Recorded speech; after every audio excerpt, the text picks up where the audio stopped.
Ese es el tema que estamos tratando, patología eclesiástica. En la intervención pasada estuvimos dando algunos detalles en relación a lo que es una patología y dijimos que una patología es una anomalía, un estado mórbido que se manifiesta en la anatomía del cuerpo. Eso es una patología. Cuando hablamos de patología estamos hablando de una condición mórbida, estamos hablando de enfermedad, estamos hablando de algo anómalo.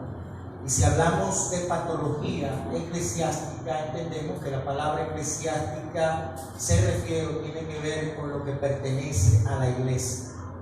Es lógico que toda enfermedad tiene que acompañarse de signos y síntomas. Entonces, mediante los signos y los síntomas también se realizan ciertos estudios o analítica para determinar qué tipo de condición mórbida tiene el cuerpo. Dependiendo la enfermedad que tenga, así será llamada entonces o clasificada la patología que se ha manifestado en el cuerpo. La iglesia es el cuerpo místico de Cristo. Y cuando decimos que la iglesia es el cuerpo místico de Cristo, lo que queremos decir es que es su cuerpo espiritual. Y como es su cuerpo espiritual, también este cuerpo espiritual se puede enfermar. ¿Cómo se puede enfermar este cuerpo? Bueno, con diversas patologías eclesiásticas que nosotros ya mencionamos en la intervención pasada, y entre esas está, por ejemplo, la patología eclesiástica del pseudoapostolado.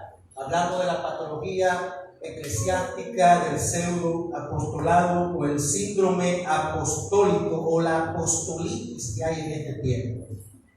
En este tiempo prácticamente hay una constelación de apóstoles, que hay apóstoles al granero. Y yo quiero especificar nuevamente que nosotros creemos en aquellos que hacen obra de apóstol. La Biblia habla de los que se dicen ser apóstoles y no lo son. Eso significa de que hay personas que hacen obra de apóstol. La Iglesia Evangélica, Juan 8:32, el versículo bíblico dice: y conoceréis la verdad y la verdad os hará libre. La Iglesia Evangélica cree en el oficio, o sea, en el ministerio apostólico como tal, cuando la persona hace obra de apóstol.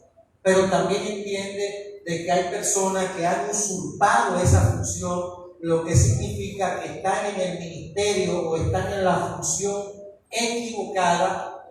Y cuando una persona está en la función equivocada, pues entonces su ministerio no puede ser fecundo. Ojalá todos fueran apóstoles, o en el sentido de hacer obra de apóstoles. Nosotros respetamos a aquel que sea pastor, respetamos a aquel que es evangelista, si verdaderamente lo es. Respetamos a aquel que es maestro bíblico, si realmente lo es. Respetamos cada función ministerial conforme a Efesios capítulo 4, versículo 11 en adelante. Creemos en la operación de todos los dones espirituales, porque la iglesia todavía está aquí en la tierra, y como la iglesia está aquí en la tierra, nosotros necesitamos esos dones o esos pertrechos espirituales para poder hacer con efectividad la labor evangelística de llevar este evangelio a todas partes.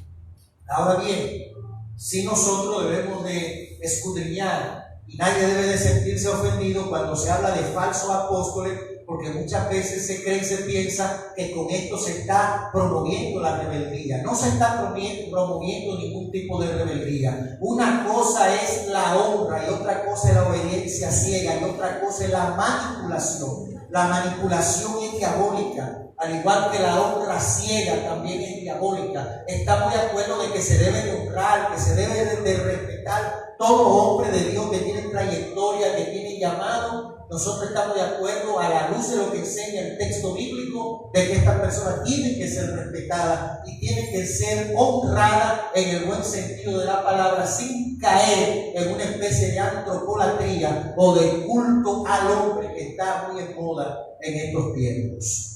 Entonces, el síndrome apostólico, la apostolitis, esto está, hay una caterva, como se dice, hay un grupo exuberante, simple y llanamente por el título o por tener esa función o tener ese tipo de reconocimiento, ignorando que estas funciones ministeriales lo que tiene que caracterizarse por el servicio.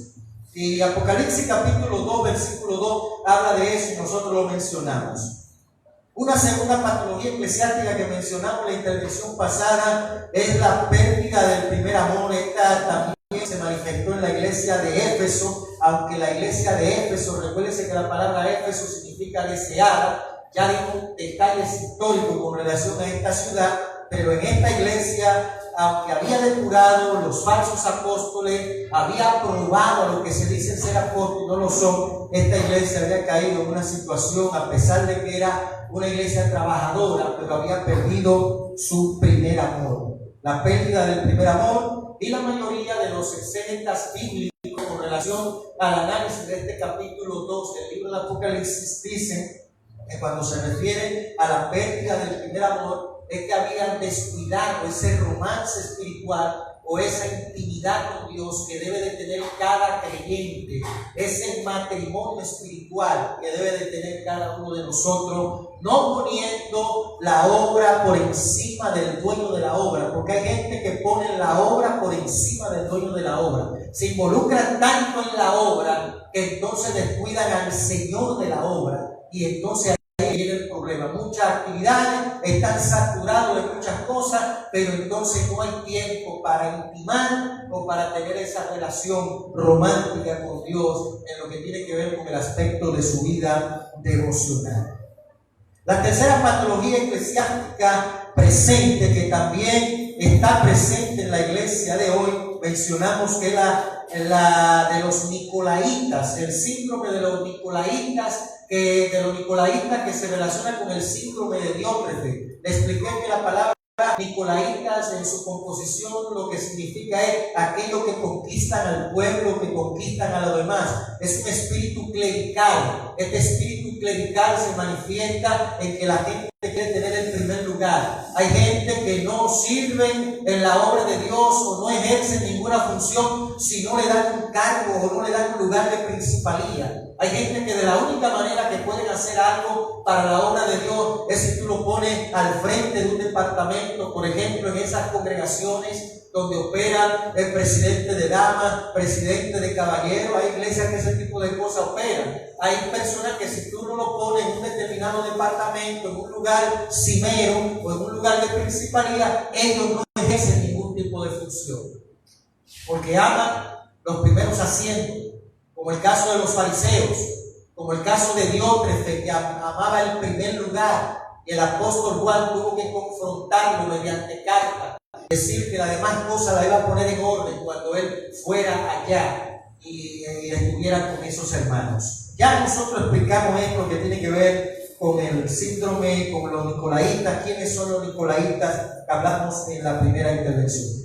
La cuarta patología que tratamos son los falsos hermanos. La iglesia de Esmirna era atacada por los falsos hermanos.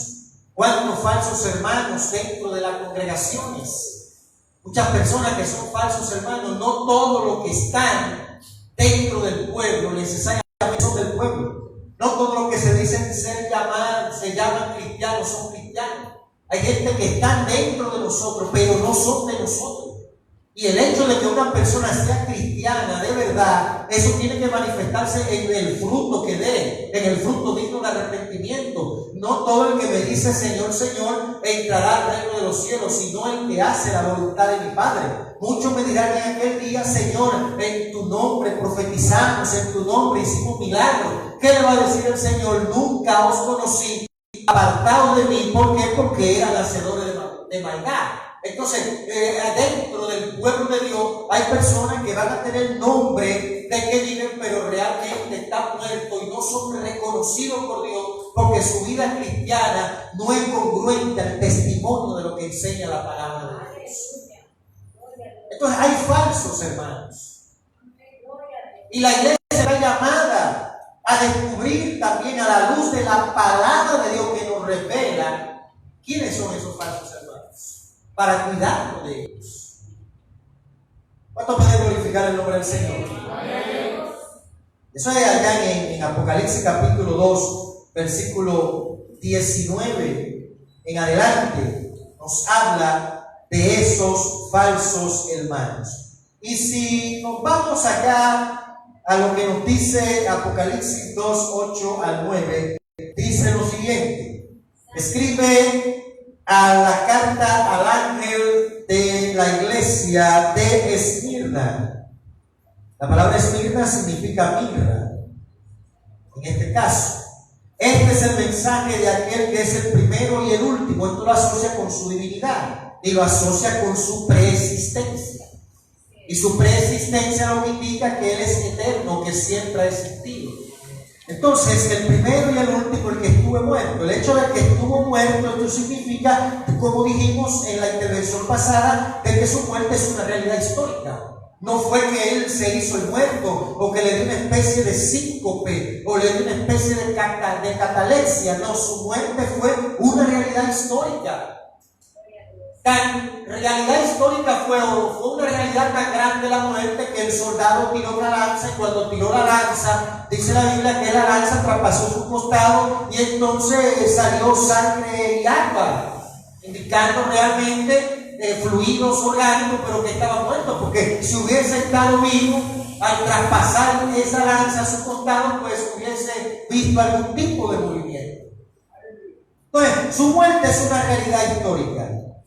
Pero ahora vive, dice el Señor: yo sé de tu sufrimiento y de tu pobreza, pero tú eres rico. Conozco, tú eres rico, o a iglesia pobre. Conozco la blasfemia de lo que se te opone, que dicen ser judíos, dicen ser ¿qué? Judíos, pero no lo son.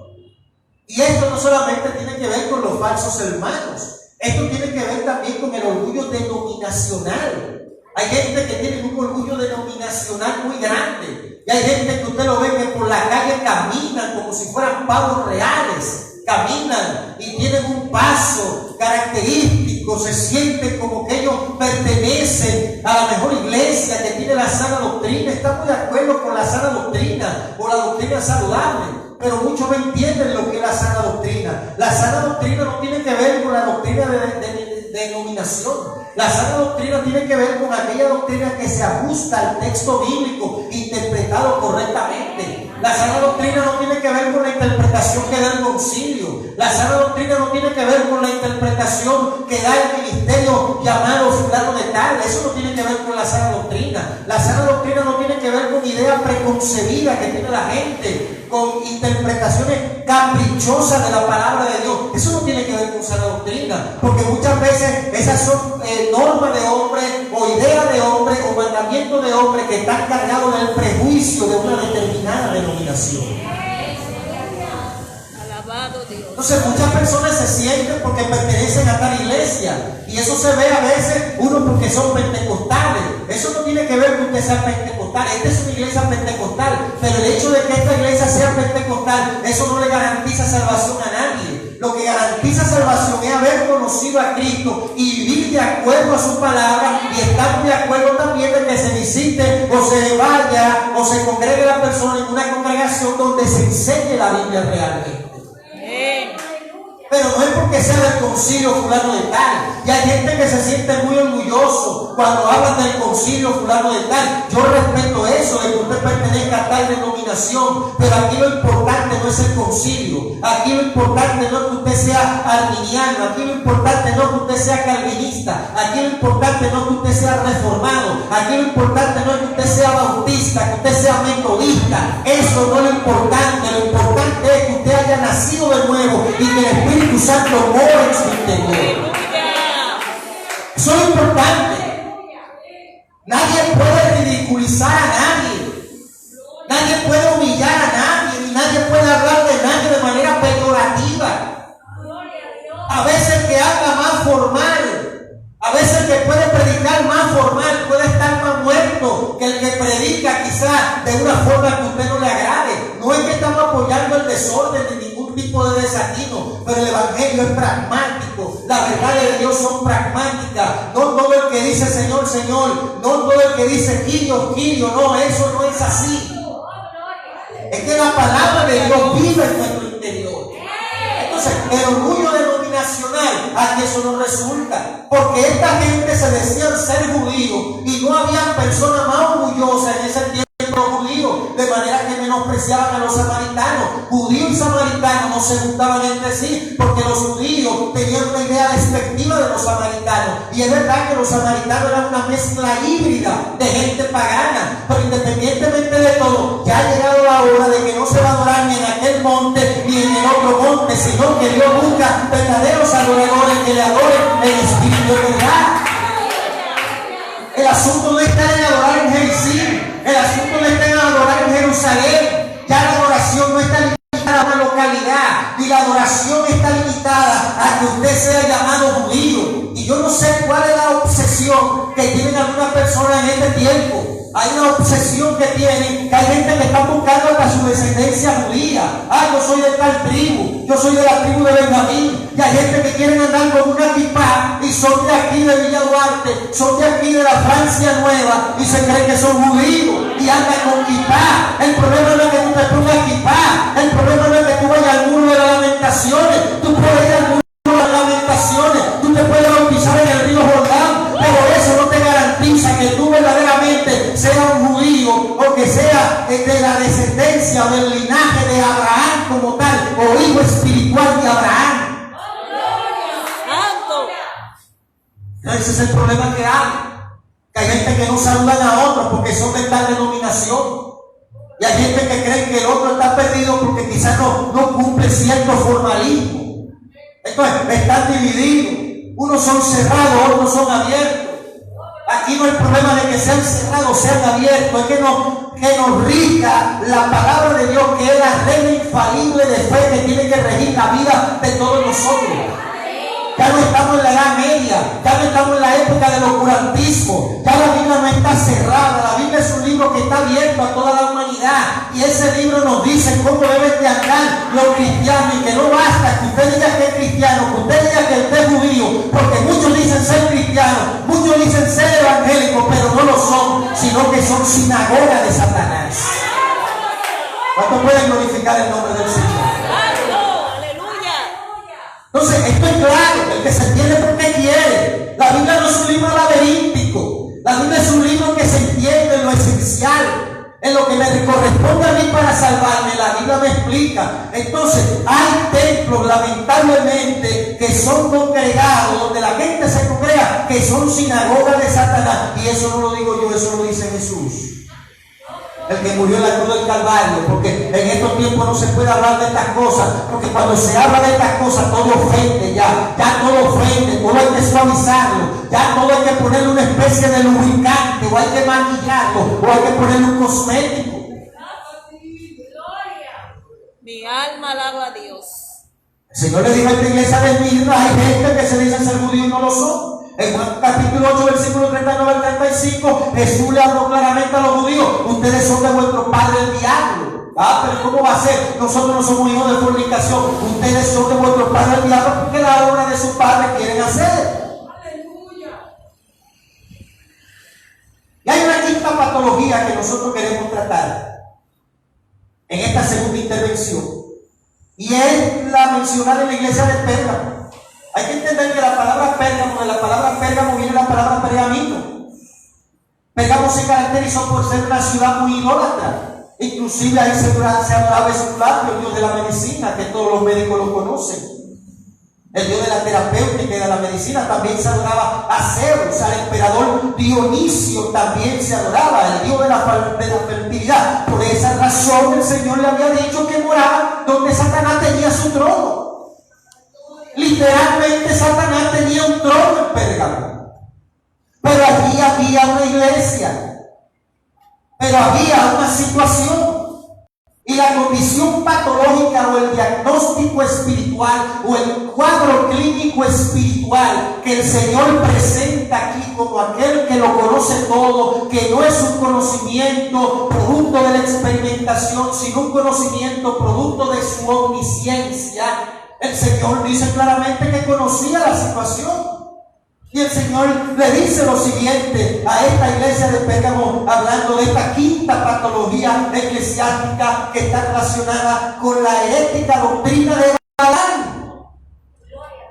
La doctrina de Balaam está en la iglesia en este tiempo o está en la iglesia contemporánea. La doctrina de Balaam también está en la iglesia contemporánea. ¿Qué pasó con Balaam? Que se confabuló con Balaam, con el rey Balaam, para que entonces el pueblo fuese seducido, ya que no pudo Balaam, el adivino, como lo dice otro versículo bíblico, ya que no pudo desatar una maldición sobre el pueblo, entonces le dio estrategia al rey Balaam de que las mujeres del pueblo se llegaran a los hijos de Israel para llevarlo a que se contaminen, a que tuvieran relaciones sexuales.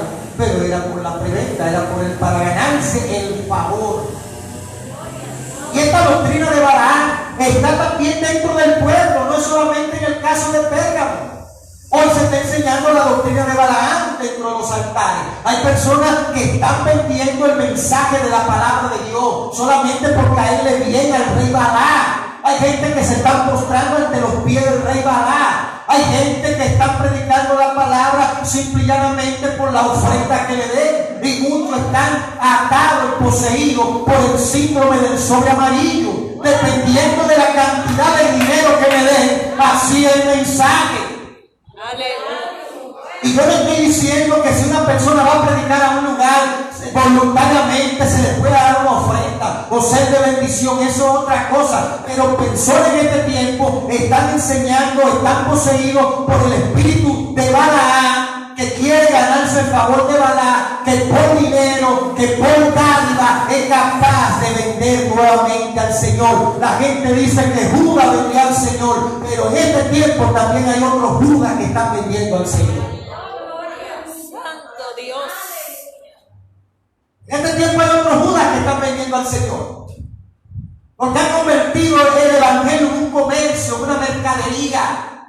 Y el evangelio no es para enriquecer ni llenar los bolsillos de nadie. Porque ese no fue el ejemplo que nos dio Jesús, ni fue el ejemplo que nos dieron los apóstoles. Ellos hubiesen podido amasar fortuna, hubiesen podido tener un emporio económico, pero sin embargo fueron personas desprendidas, fueron personas que lo dieron todo. Claro que las iglesias lo ayudaban, las iglesias colectaban ofrendas y lo bendecían, porque la Biblia dice que el obrero es digno de su salario, pero en ellos no estaba la tendencia que predomina en este tiempo. Hay gente que ha convertido el evangelio en negocio. Y la doctrina de Balaam, dice Apocalipsis capítulo 2, versículo 14 al 16, pero tengo unas cuantas quejas contra ti, le dice el Señor a esa iglesia de Pérgamo. Tolera. Esa es la palabra clave de este tiempo. Tolera. Estamos viviendo una época de tolerancia. Estamos viviendo una época en que no se corrige el pecado. Estamos en una época de que la gente dice: yo no puedo hablar de eso. Yo lo que tengo que hablar es que Cristo salva y punto. Está bien, hay que hablar de que Cristo salva, pero también hay que confrontar a la gente cuando persiste en la práctica de su pecado. Hay que decirle a la gente, como le dice Jesús aquí, Jesús está confrontando a esta gente. Claramente lo está confrontando. Tú toleras. La tolerancia en este tiempo, el relativismo, que ya no se puede hablar de fornicación, no se puede hablar de adulterio, no se puede hablar del pecado, no se puede predicar en contra de la homosexualidad, no se puede hablar de nada de eso, porque la gente se ofende, la gente se va de la iglesia, y eso no hay que hablárselo a la gente porque la gente lo sabe. Independientemente de que la gente lo sabe, a la persona hay que predicarle también de manera expositiva, hablarle de las dos campanas, hablarle de que Cristo salva. Claro que Cristo salva, pero cuando hay que hablarle de que tiene que arrepentirse, también hay que decirle que tiene que arrepentirse, apartarse de su pecado. Porque hay cosas que nos corresponden a nosotros. Ya Dios hizo la primera parte del trabajo y sigue con nosotros. Entonces, tú toleras. La tolerancia y el relativismo. Inclusive ya hay prácticamente menú sermonario en este tiempo. Ya la gente le dice qué es lo que tiene que predicar. Y algunos de entre ustedes, de mantiene la enseñanza de Balaam, quien se enseñó a Balaam cómo hacer tropezar al pueblo de Israel. Le enseñó a pecar, instándole a comer alimentos ofrecidos a los ídolos y a cometer pecados sexuales. Ya los pecados sexuales no son nada. Ya hay líderes que dentro de las iglesias que tienen relaciones sexuales hasta fuera del matrimonio y eso no es nada. Viven entre casas fuera del matrimonio y eso no es nada. Eso no es nada. Porque esa es la tendencia que tenemos. Un evangelio misericordista. Un evangelio misericordista. Un evangelio suavizado. Gloria a Dios. Hay que tener mucho cuidado con eso. No estamos diciendo de que solamente se va a predicar una sola cosa. No estamos hablando de eso. Pero la Biblia hay que predicarla de manera integral. No podemos amordazar lo que la palabra de Dios dice, ni podemos mutilar, ni podemos cercenar lo que no nos conviene. Hay que hablar las cosas como son. De ahí para allá, ese versículo, esa frase o ese estribillo que la gente dice de que no juzguéis, ese es el versículo más mal interpretado por muchos de los evangélicos. El no juzguéis. Lo sacan fuera de su contexto. ¿Cómo que no juzguéis si la Biblia nos manda a juzgar? ¿A quién fue que Pablo juzgó? Aquel hombre que vivía con la mujer de su papá. ¿No fue Pablo que lo juzgó? ¿A quién es que el Señor está sentenciando aquí? Es a una congregación que le está hablando de manera seria de que él aborrece estas cosas. De modo parecido, dice el versículo 15, entre ustedes hay algunos nicolaitas también que siguen esa misma enseñanza. Arrepiéntete de tu pecado. ¿Qué es lo que le dice el Señor? Arrepiéntete de tu pecado. No vayas a tomar psicoterapia psicológica. Aquí no está hablando ni de psicoterapia psicológica, con el respeto a los psicólogos. Pero aquí no está hablando de que vaya a tomar psicoterapia psicológica. Aquí el Señor es drástico. Arrepiéntete de tu pecado. Apártate de eso. No estás buscando de que soy neutral o arreglando el asunto, acomodándolo. Tú lo que tienes que arrepentirte. Y hay gente en este camino que no necesita más formación en cierto sentido. Que no necesita que se le estén explicando la misma cosa todo el tiempo porque ya debieron de ser maestros hace tiempo, pero no lo son. Hay gente que no hay que estar hablando del ABC del Evangelio. Hay gente que lo que necesita es arrepentirse. Hay gente que lo que tiene que arrepentirse. Personas que muchas veces han botado los dientes literalmente en el Evangelio. ¿Qué tú le vas a enseñar a esa persona? Con cosas que son elementales. Lo que tienen es que arrepentirse y apartarse de lo que están haciendo. Entonces, el Señor aquí no está con un asunto de ambigüedad. El Señor es claro. Arrepiéntete de tu pecado. De lo contrario, vendré a ti de repente y pelearé contra ellos con la espada de mi boca. Aquí está el Señor diciendo, si no te arrepientes, podrán haber consecuencias. Porque hay gente que cree como que el Señor no se toma algunos casos para él. Claro que el Señor se toma casos para él. Patología número 6. Esta patología tiene que ver con el espíritu de Jezabel. Una mujer llamada Jezabel que aparece aquí, no la Jezabel de acá como tal, el rey acá. Aunque se menciona como una especie de paralelismo. Y lo que se quiere aquí aplicar es ese espíritu que operaba también en esa mujer.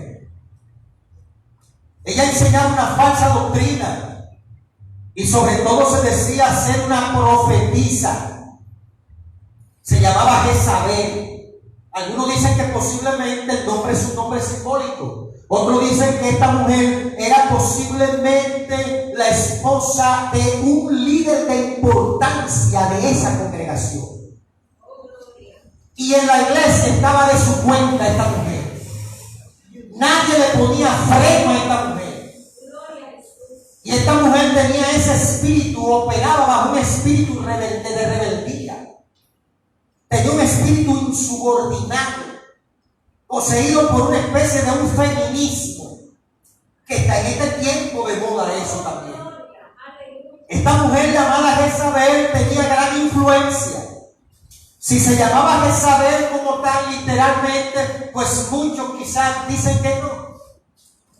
Otros lo que quieren decir que se utiliza aquí una referencia simbólica. Y si se llamaba Jezabel, tampoco podemos ignorar porque había nombres que eran muy repetitivos en aquel entonces. El caso es que es el mismo Señor que escribe la carta.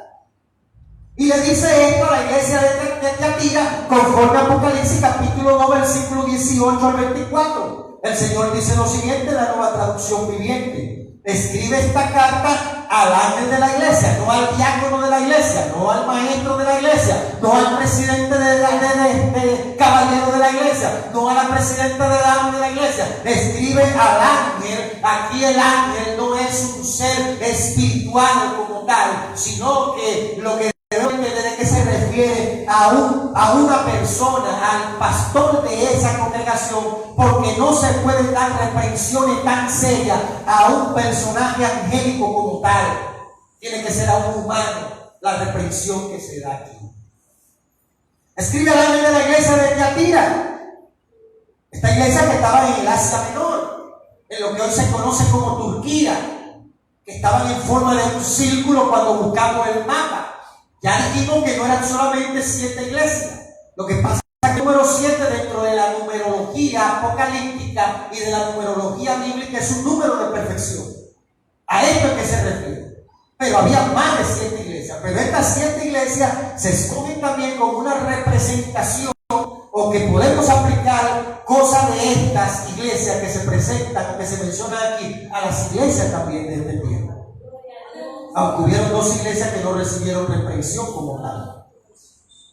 Este es el mensaje del Hijo de Dios, el que tiene los ojos como llama de fuego. Eso de que tiene los ojos como llama de fuego significa que tiene la capacidad de escrutarlo todo.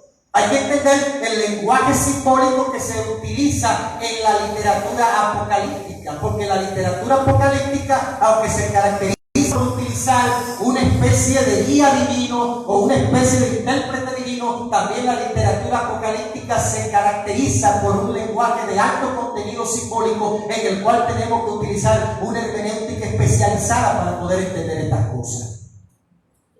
Entonces, escribe el mensaje, el Hijo de Dios, el que tiene los ojos como llama de fuego y los pies como bronce bruñido. Estos pies indican estabilidad, porque el bronce es una aleación de metales que se caracteriza por la dureza. Estos pies significan la firmeza que él tiene, pero también podría representar una especie de juicio, en este caso, en este momento. Yo sé todo lo que hace, le dice el Señor a la iglesia que está allá en Tiatira. Yo sé todo lo que hace, ya hemos explicado eso. El conocimiento aquí es el conocimiento de la omnisciencia. Yo he visto tu amor, yo he visto tu fe, he visto tu servicio, he visto tu paciencia, he visto tu perseverancia. Todo esto es positivo, todo esto es bueno, y veo que constantemente mejora en todas las cosas. El Señor es justo en reconocer, aparte de que se presenta, da un saludo. El Señor reconoce las debilidades, reconoce las fortalezas,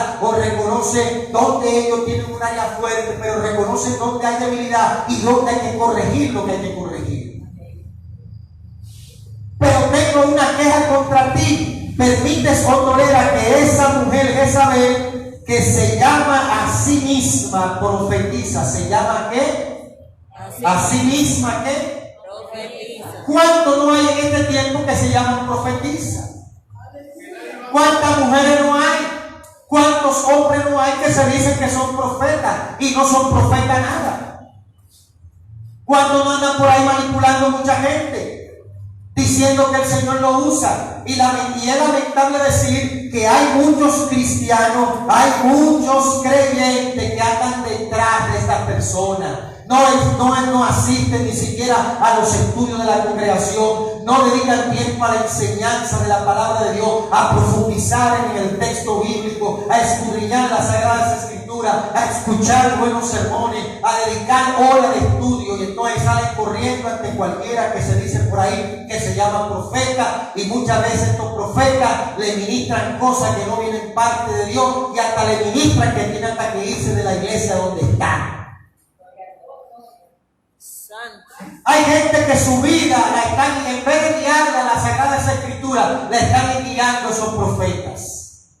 Esos profetas que manipulan. Y hay gente que le gusta dentro de este camino ser engañada. Hay gente que le gusta que lo manipulen. Creen más fácil al que manipula. Creen más fácil al que hechiza. Pero no le dedican tiempo para escuchar un buen estudio de la palabra de Dios. Entonces esta mujer se dice ser profetisa, y en estos días hay un problema muy serio con esto de la profecía, porque muchos profetizaron que Donald Trump iba a ganar las elecciones y ahora hay un lío con todos esos profetas. Santo Dios. Ahora hay un problema con esos profetas, porque si no se cumple esa profecía hay problema. Porque la Biblia me dice que si lo que dice el profeta no se cumple, el tal es mentiroso, y nosotros creemos en la operación del don profético. Porque los profetas llegaron hasta Juan en lo que tiene que ver con la dispensación del Antiguo Testamento, la economía del Antiguo Testamento, hasta donde el Mesías se manifestó. Pero nosotros creemos en la operación. Ahora, lo que no creemos es esos charlatanes que andan por ahí hablando cosas que Dios no ha dicho, poniendo el nombre de Dios, usando el nombre de Dios en vano. Porque eso es peligroso. La consecuencia de estos profetas mentirosos era que morían lapidados, morían apedreados. Si en este tiempo eso se practicara, no se sabe qué pasaría. O dejaran la charlatanería, dejaran esa superchería, dejaran ese invento y se acabara ese asunto.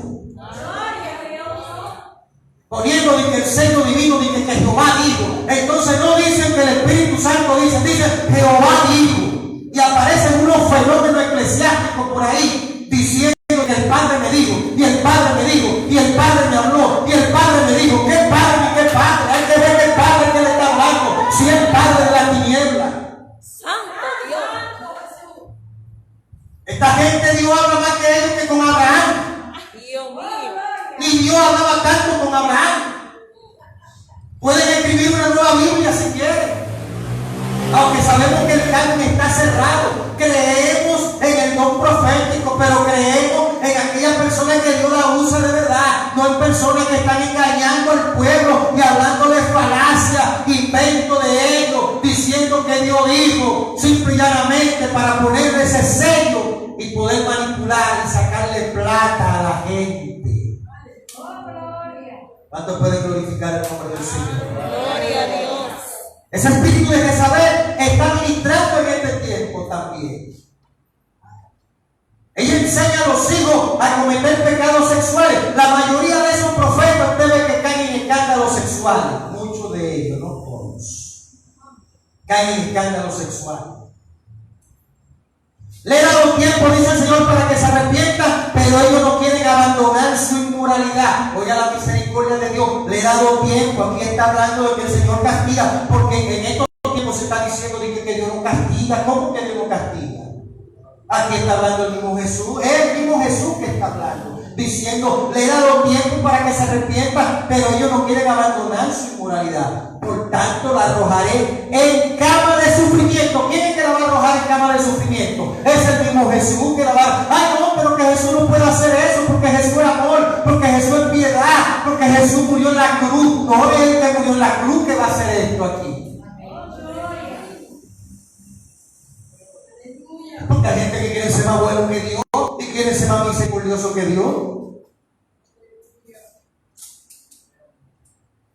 Entonces le he dado tiempo para que se arrepientan a los que cometen adulterio, porque eso está de moda, el adulterio. En estos tiempos, esta gente que se dice profeta cambian de mujer a cada rato también.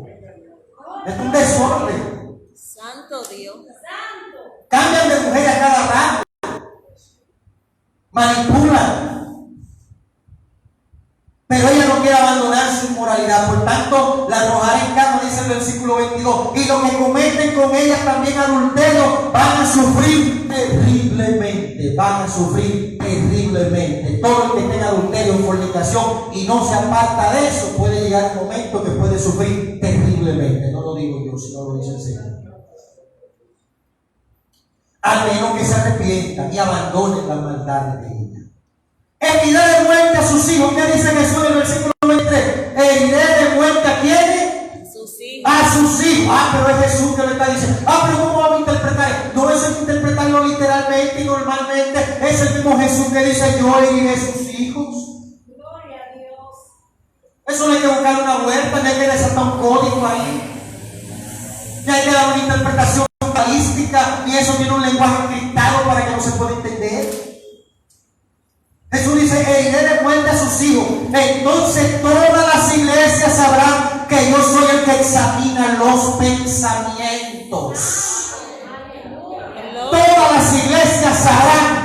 O sea, la iglesia no está céfala. La iglesia del Señor no está céfala. La iglesia no está huérfana. Todo el que esté practicando algún tipo de pecado, lo correcto es que le pida perdón a Dios y se aparte de eso. Eso es lo correcto. De ahí para allá, que usted tenga su sentimentalismo, que yo tenga mi sentimentalismo, ese es mi problema y ese es su problema, no el problema de lo que Dios ha dicho o de lo que dice la palabra de Dios.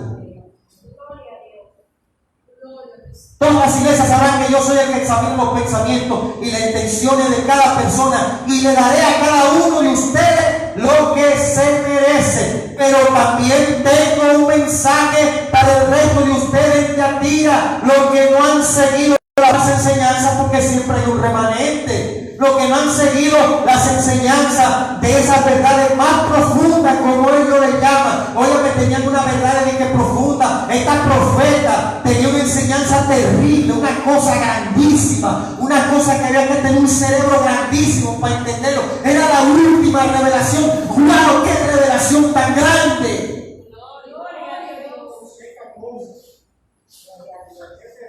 ¡Qué revelación tan grande! Eso nadie me lo había enseñado, nadie me había dicho eso. Ahora cuando yo fui a ese encuentro que me desataron los códigos, que me hablaron esa verdad profunda, yo nací de nuevo. Ahora que yo conozco a Cristo, ten cuidado, porque cuando viene a ver, te están inoculando, te están inyectando, te están pasando un suero de profundidades de Satanás.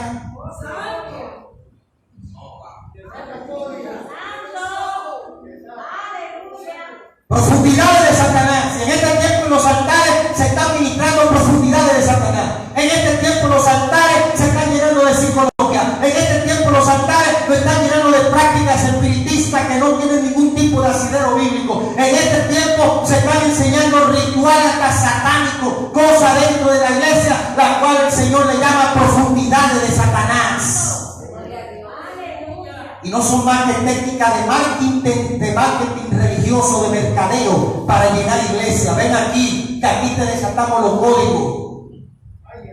Aquí es que están los iluminados, aquí es que están los iniciados, aquí es que están la profundidad. Aquí te enseñan a hablar en lengua, porque hay iglesias que están enseñando a la gente a hablar en lengua. Señor, me presta el diablazo.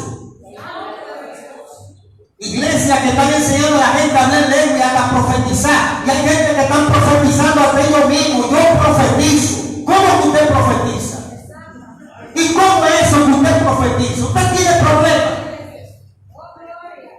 Porque ninguna profecía fue dada por inspiración humana, sino que los hombres de Dios hablaron siendo inspirados por el Espíritu Santo.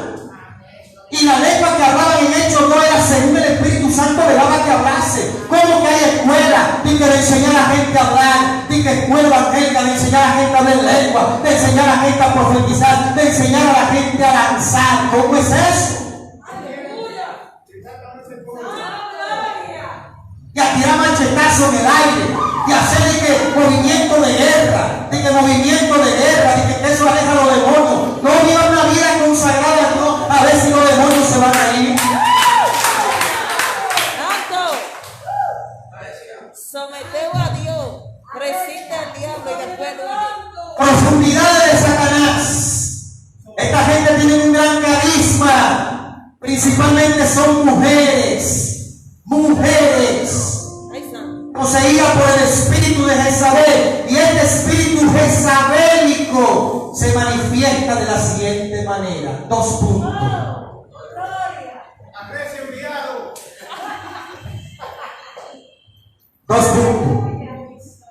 Ese espíritu jezabélico está operando en mujeres que son las que manipulan a los ministros del Señor y no respetan su autoridad.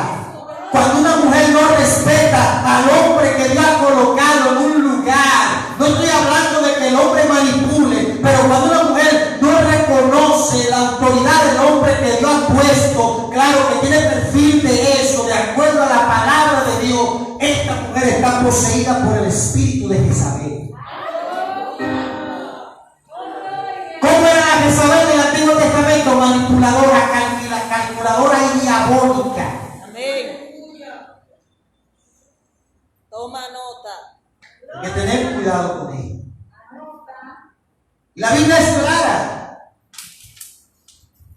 En pasajes, por ejemplo, en el caso de Efesios capítulo 5, versículo 22 al 30, solamente vamos a leer algunos versículos. Dice 5:22, dice lo siguiente: las casadas estén sujetas a sus propios maridos como al Señor, porque el marido es la cabeza de la mujer, así como Cristo es la cabeza de la iglesia, es la cabeza de la iglesia, la cual es su cuerpo. Aquí cabeza es cabeza. Aquí no me venga de que cabeza, no, cabeza donde quiere cabeza. No es que tronco y extremidad. Aquí cabeza es cabeza, pero cabeza para qué? Para manipular. Cabeza para hacerle daño a su mujer. No, cabeza es para dirigir sabiamente. Porque hay gente que dice, bueno, en el Señor no hay varón ni hembra. Claro, en el aspecto soteriológico no hay varón ni hembra. Pero hay funciones que Dios se le ha delegado al hombre. Y la iglesia evangélica, Juan 8:32, no se opone al crecimiento del liderazgo de la mujer. La iglesia respeta y reconoce eso. Pero las mujeres en esta congregación que tienen liderazgo deben de respetar a sus maridos, como la palabra de Dios lo ordena. Claro, no significa que la mujer se va a dejar destruir de ningún hombre, porque ya es otra cosa, ya es otra cosa. Así que como Cristo está sujeta a la iglesia, así también la casada debe de estar sujeta ¿a qué? Al marido en todo, claro, como conviene en el Señor, porque usted no se va a sujetar a su marido si quiere destruirla, eso es otra cosa, pero como conviene en el Señor, la mujer cristiana tiene que ser sabia y tiene que estar sujeta al marido. La mujer no está para competir con el hombre, la mujer no está para ser una contrincante del hombre, la mujer no está para ser una especie de púgil en contra del hombre, la mujer está para ser ayuda idónea, para ser ayuda ideal, ayuda emocional, ser consejera, cuidar la espalda del hombre que Dios ha llamado. Para eso está la mujer. La mujer cristiana no está para ser un chuki, un muñeco diabólico para destruir al hombre. Para eso no está la mujer que le sirve a Dios. Y ese espíritu jezabélico está metido en muchas mujeres. Efesios 5:22 en adelante habla de eso, claro. Habla de un equilibrio, de cómo el hombre debe amar a la mujer y cómo la mujer debe de respetar al hombre. Claro, el hombre tiene que amar a la mujer como a Cristo amó la iglesia. No es un asunto de que, no, yo soy cabeza y yo soy cabeza. No. Eso no es un asunto así tampoco. Porque hay maridos que quieren implementar eso, pero no colaboran en nada en la casa, no ayudan en nada a su mujer en la casa, no distinguen a su mujer, no honran a su mujer, y lo que tienen es una esclava en su casa. Eso es el diablo.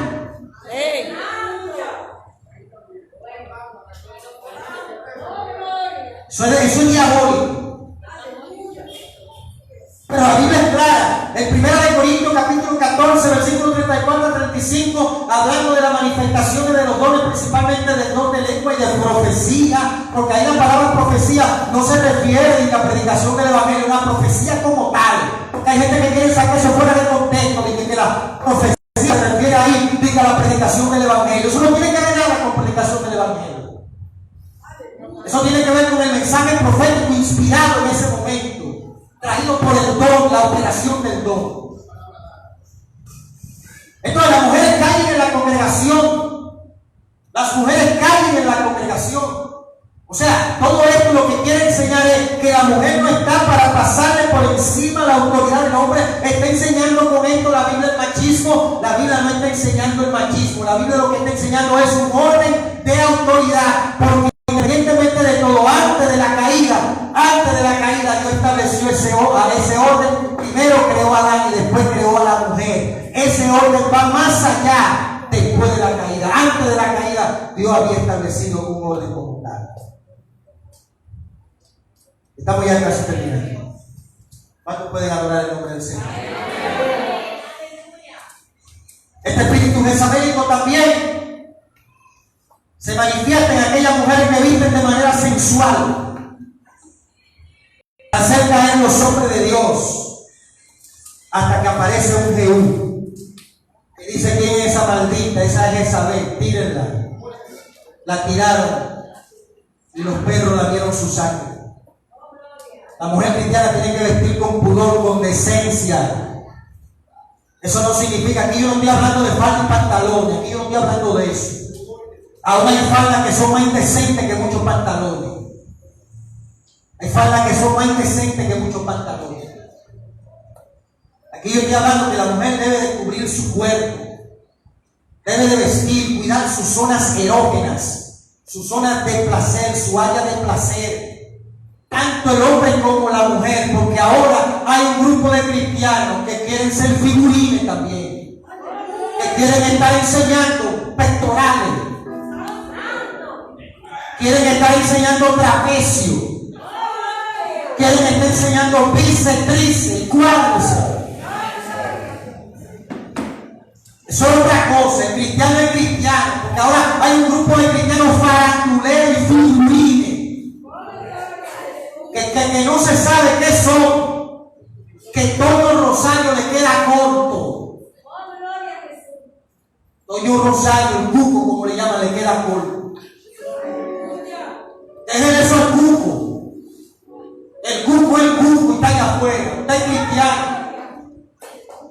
Claro, pastor, entonces, ¿cómo voy a vestir? Como un rabacuco. No estoy diciendo eso. Yo no estoy diciendo eso. Gloria. ¿Cómo voy a vestir? Vista decentemente, porque el cuerpo suyo también es un templo. El cuerpo suyo también es un templo. Entonces hay que tener mucho cuidado con eso, con esa liberalidad que hay. Pastor, ¿y cómo visto? Con una manga que me cubra todo el cuerpo. No, no se ahogue tampoco. No se ahogue tampoco. Respire. Usted tiene derecho a respirar. Usted tiene derecho a respirar. Alabado sea Dios. Estamos de acuerdo con eso. Pero la preocupación de por qué el apóstol escribe estas cosas, no peinado de oro ni adorno de oro, era porque las mujeres le estaban dando más prioridad a esas cosas, y dentro de las iglesias lo que tenían una especie de pasarela. En estos tiempos hay congregaciones que son pasarelas.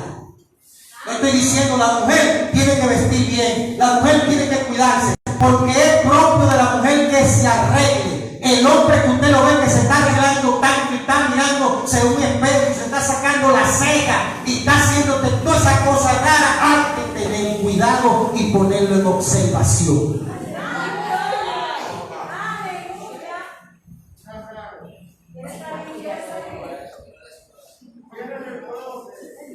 Pastor, entonces yo no puedo cuidar mi figura. Cuide su figura. Pero el evangelio tampoco es un asunto de vender figura. La única figura que hay que vender es la de Cristo. Amén. Es el grande, es el que nos salvó, es el que nos ha hecho gente, es el que nos transformó. Hay gente que quiere caerle bien al mundo y quiere caerle bien a Dios también, y eso no se puede. La vestidura sexual. Otra, número 4, ese espíritu jezabélico también está operando en esas mujeres que desatan código. Esa llamada profetisa, dividen iglesia con profecía. Esas mujeres son oráculos, unen hasta gente en matrimonio con supuestas profecías. Unen a gente en matrimonio. Jehová dijo, Jehová no. Tú no te puedes casar con nadie de otra iglesia porque Jehová no, que el tuyo está aquí. Pero si no me gusta uno de los que está ahí y me gusta otro de otra iglesia y es cristiano y da testimonio, ¿quién me impide de que yo me enamore o usted se enamore de esa persona? ¿Hasta dónde va a llegar la manipulación? ¿Hasta dónde va a llegar la manipulación? No te conviene. Estas mujeres también no respetan la autoridad. Estas mujeres se empoderan. Estas mujeres tienen el síndrome de la titulitis.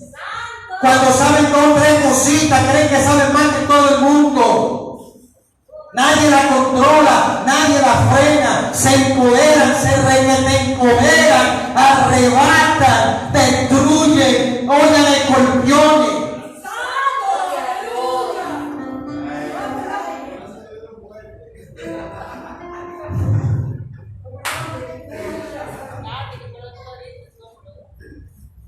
La titulitis se le mete a la cabeza. Salen de esos congresos donde le enseñan a empoderarse. Y desde que salen de ahí a botar al marido y a darle 3 patas al marido. El marido no sirve. No respetan al marido. Hay que tener mucho cuidado con eso. Hay que tener cuidado con ese enfoque. Esas profundidades de Satanás son peligrosas. Ocultismo, sincretismo, formatean la mente de la gente. Y algunos de esos profetas dicen que los billetes hasta hablan y hablan suavecito.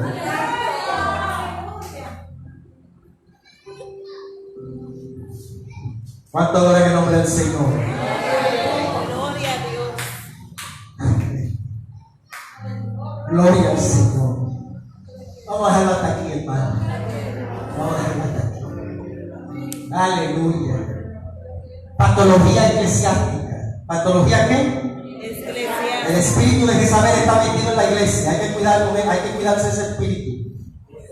El espíritu de Jezabel. La profundidad de Satanás.